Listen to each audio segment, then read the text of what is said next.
आगे में हम बात करने वाले हैं एक और कंडीशनल कंस्ट्रक्ट। तो आप कंडीशनल स्टेटमेंट जो है देखिए हम देख चुके हैं कि आप जो है इफ अकेला इफ लिख सकते हैं, if and then condition and then जो भी आपके स्टेटमेंट्स हैं। दूसरा ये है कि आप इफ के साथ में एल्स लगा सकते हैं एंड देन स्टेटमेंट्स। अब देखिए तीसरा आज हम देखने वाले हैं इफ इफ एल्स। तो ये देखिए एलिफ जो है it stands for else if, यानी कि मान लीजिए कई बार आपके साथ क्या होगा, आपका प्रोग्राम सीक्वेंशियली इंस्ट्रक्शंस एग्जीक्यूट करता हुआ आ रहा है, देन आपने एक कंडीशन एनकाउंटर करी। अब आप ये नहीं चाहते हो कि ये कंडीशन जो है सिर्फ ट्रू या फॉल्स में जाए, आप इंप्लीमेंट करना चाहते हो कुछ ऐसी चीज कि भाई मल्टीपल ब्रांचिंग चाहिए मेरे को।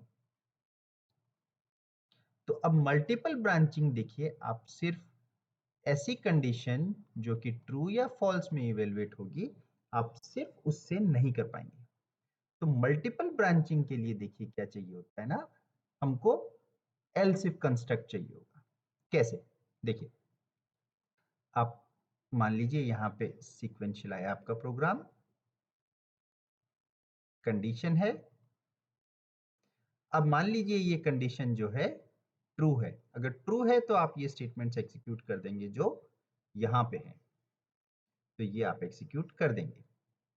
और चूंकि कंडीशन ट्रू हो गई तो अब आप जो है इस पूरे इनको एग्जीक्यूट करने के बाद में आप इस पूरे इफ कंस्ट्रक्ट से बाहर निकल जाएंगे, राइट। तो आप यहां चले जाएंगे, आपका प्रोग्राम कंट्रोल जो है आउटसाइड इफ।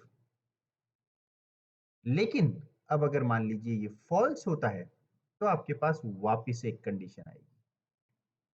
अब आप वापस उस कंडीशन को चेक करेंगे, अगर ये ट्रू है तो आप ये वाला पार्ट एग्जीक्यूट कर देंगे, और अगर वो फॉल्स है तो आप जो है ये वाला पार्ट एग्जीक्यूट कर देंगे।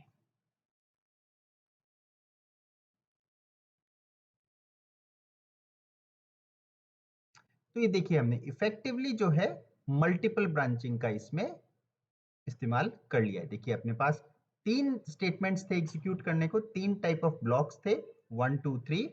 तो कुछ बेस्ड ऑन कुछ कंडीशन आपने ये एग्जीक्यूट किया, बेस्ड ऑन कुछ कंडीशन आपने ये एग्जीक्यूट किया, एंड अदरवाइज आपने ये एग्जीक्यूट किया। अब देखिए कोई लिमिट नहीं है कि आप एलिफ कितने लगा सकते हैं। आप चाहते तो यहाँ पे कंडीशन ट्रू तो ये, फॉल्स तो ये, फिर से कंडीशन ट्रू ये, फॉल्स ये, फिर से कंडीशन ट्रू ये, फॉल्स ये, फिर से कंडीशन ट्रू ये, फॉल्स ये, एंड सो ऑन। तो आप जो है इसको फेयरली डीप लेवल तक ले जा सकते हैं, इसमें कोई प्रॉब्लम नहीं है। अब हम इसका एक एग्जांपल भी देख लेते हैं कि किस केसेस में देखिए ये इंपॉर्टेंट हो सकता है। तो ये देखिए हमने ये कोड लिखा हुआ है, इसमें आप वेरिएबल एक वेरिएबल है, ये देखिए इस केस में उसकी वैल्यू नेगेटिव है। हम चेक कर रहे हैं if a is less than 0 तो प्रिंट नेगेटिव कर दिया देखिए उसने। अब मान लीजिए इसको हम ये नेगेटिव हटा देते हैं, तो इस बार else if a is greater than 0 तो उसने देखिए पॉजिटिव प्रिंट कर दिया इस बार। और मान लीजिए इस बार अगर हम उसको 0 दे देते हैं तो इस बार देखिए उसने 0 प्रिंट कर दिया है। तो यहाँ पे देखिए हमारे पास तीन ब्रांचेस हुई हैं। पहली कंडीशन है, सबसे पहले देखिए प्रोग्राम यहां से एग्जीक्यूट होता हुआ आ रहा था, देन कंडीशन मिली a लेस देन 0, चेक किया अगर a लेस देन 0 है वाकई तो आप इसको एग्जीक्यूट कर दो। तो आप इस लाइन को एग्जीक्यूट कर दो जो इफ के अंदर है और बाकी को भूल जाओ, इसके सीधा बाहर निकल जाओ। लेकिन मान लीजिए अगर ये वाली कंडीशन फॉल्स है तो आप फिर इसको चेक करो, अगर ये ट्रू है तो जो इसके अंदर है आप उसको एग्जीक्यूट कर दो और बाहर निकल जाओ, या फिर अगर मान लीजिए ये कंडीशन भी फॉल्स है तो फिर आप फाइनली एल्स को एग्जीक्यूट कर दो। इसको अपन थोड़ा सा और सोफिस्टिकेटेड कर सकते हैं। मान लीजिए हम इसको करते हैं, दो एलिफ यहाँ पे लगा दिए हैं तो बेसिकली ज्यादा ब्रांचेस हो गई हैं। तो अब देखिए 0.0 है तो अभी भी ये 0 है, लेकिन मान लीजिए अगर हम इसको कर देते हैं -7, तो अब ये देखिए इसने प्रिंट किया लेस देन -5, तो हम -4 कर देते हैं बिटवीन -5 एंड 0, एंड अगर इसको अब हम 3 कर देते हैं